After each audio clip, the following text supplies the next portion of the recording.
I think where I come from, Prince Court, we have a lot of initiatives whereby a lot of it involves education. So you need to make sure that your team, your patients are very well educated on the safety measures that are available in the hospital.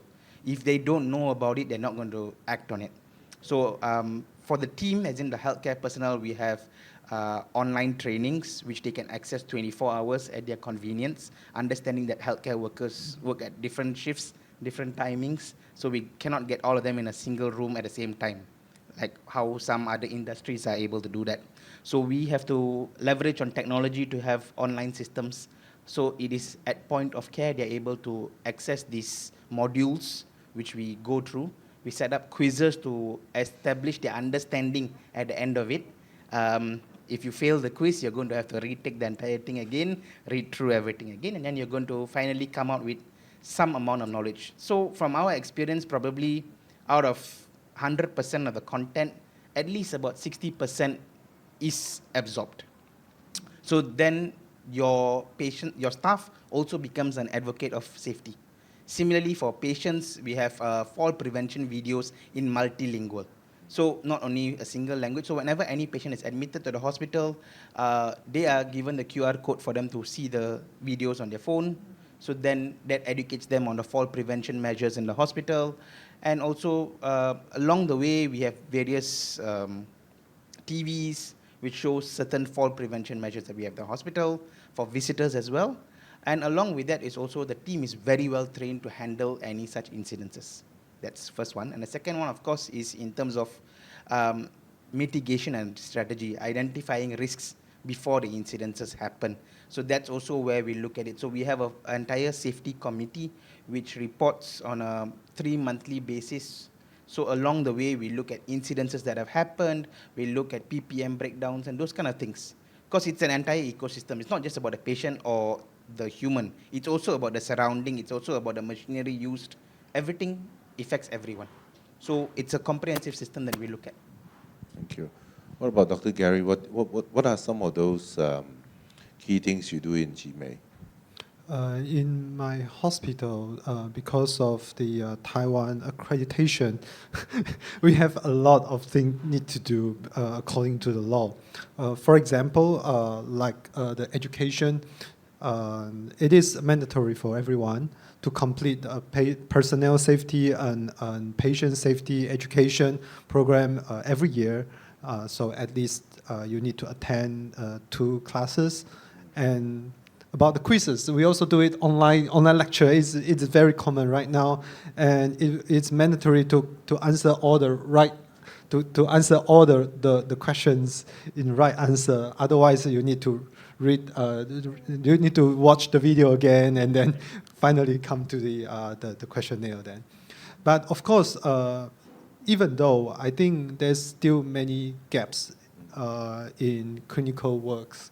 Like, for example, you have mentioned about the TB, especially I still remember there's an influenza outbreak recently. After COVID, we know so much thing about COVID-19, but finally, okay, we got free, right? Free from COVID-19, but influenza come back again. So we got the influenza outbreak. But then when people might get, it is not lazy, but sometimes you will feel, okay, relax, it's not really a big deal.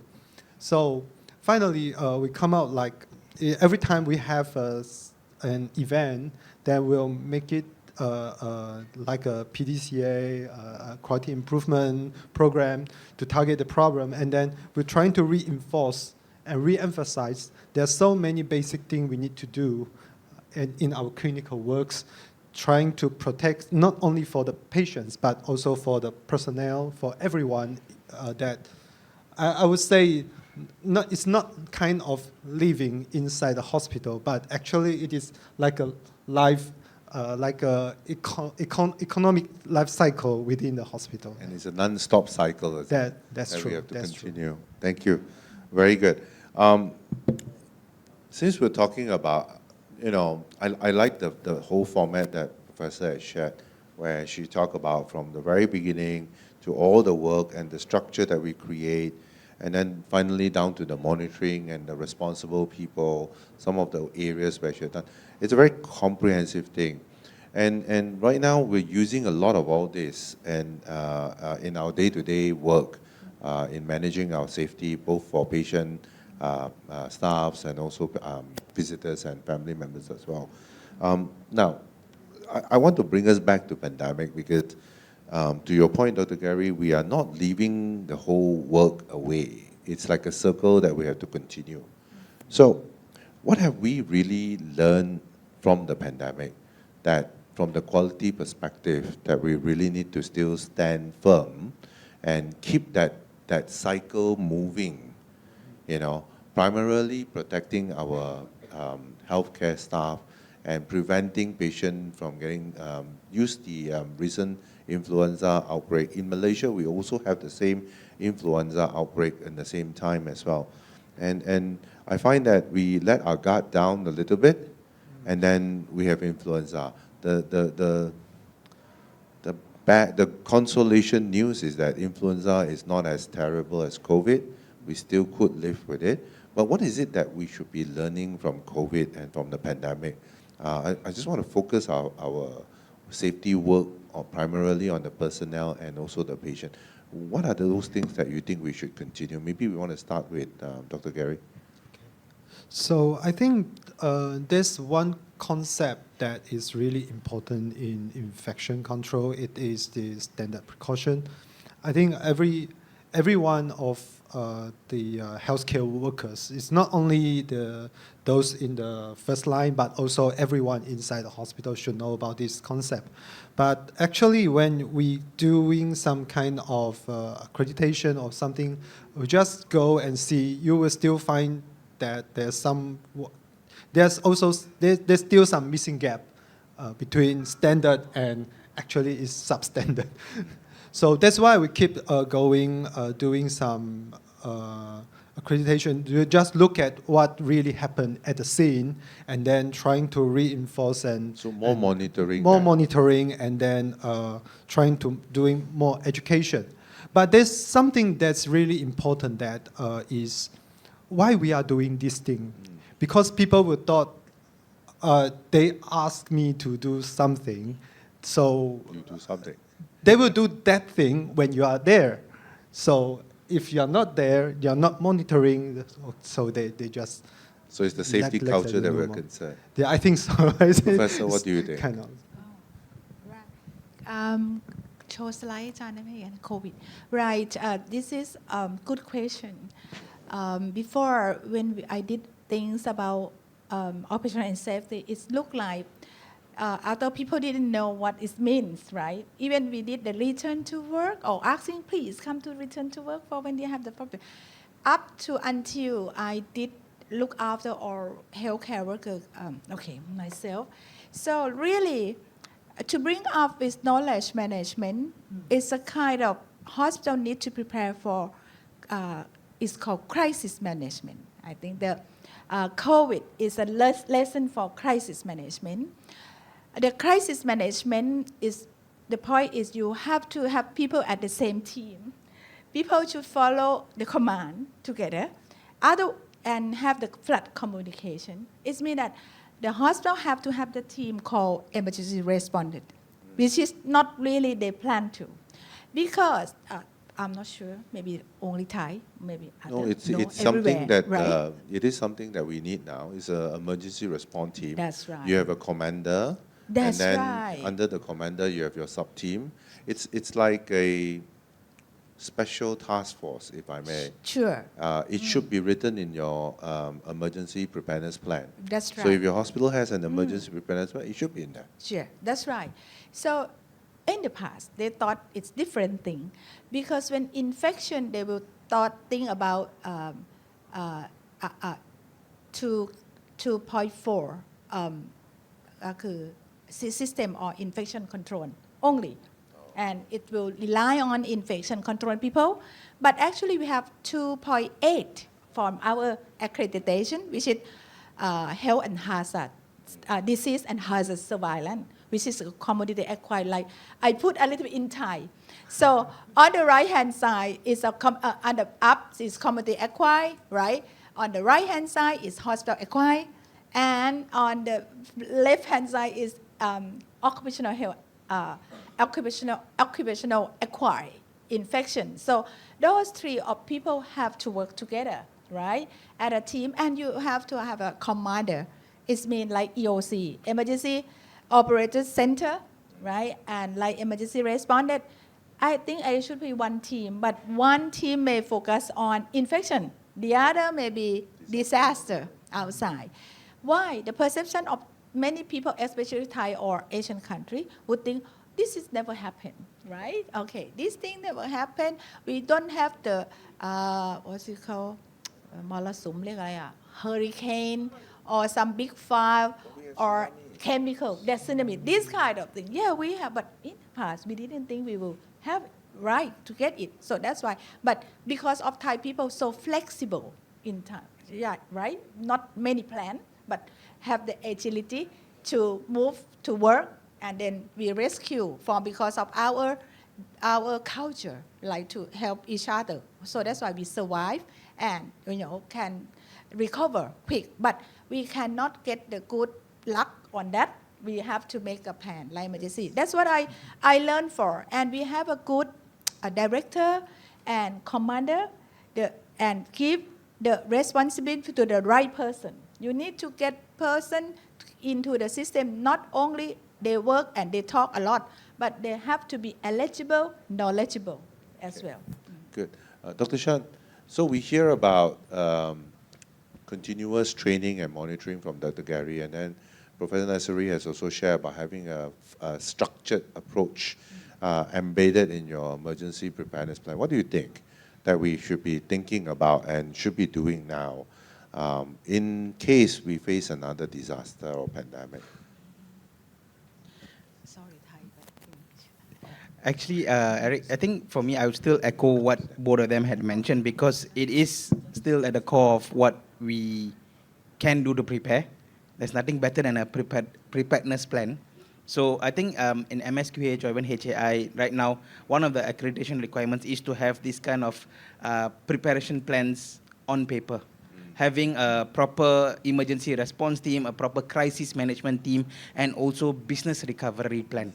So this is where I would say the emphasis would be on organizations to spend the time to really do it with the understanding, not doing it just for the sake of having a paper so that at the point of accreditation, I have something to show you.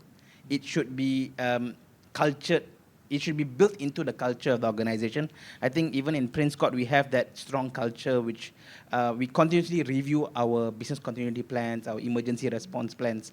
So that is how we will be able to address a future thing, another pandemic that may or may not come up. Of course, they said it's in the next 100 years, I'm not going to expect to see another pandemic.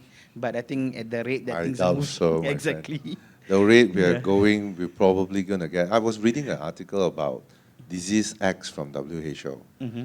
It looks like it's likely going to happen sometime soon. Yeah. We don't know what it is, that's why it's calling it Disease X. Correct. So the epidemiology study is working on things like that to see what we can expect.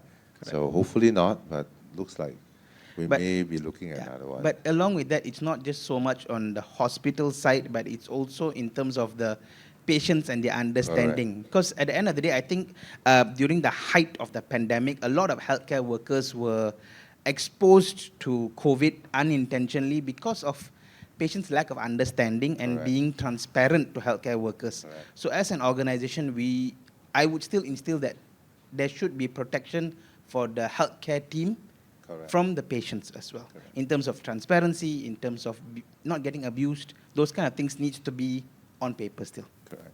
I think what Professor is showing on her slides now is very nice, because there is a strong, effective way to protect our colleagues and team members in the hospital. And I like the stratification of things, where what is the most important versus, it's important to have, but it's not the most important that we can think about. And this is nice to really think. Do you think we can implement this? And how do you, a lot of people talks about, so how much is enough that I should keep PPE for? There is no pandemic now. We want to be ready for tomorrow. So what is enough?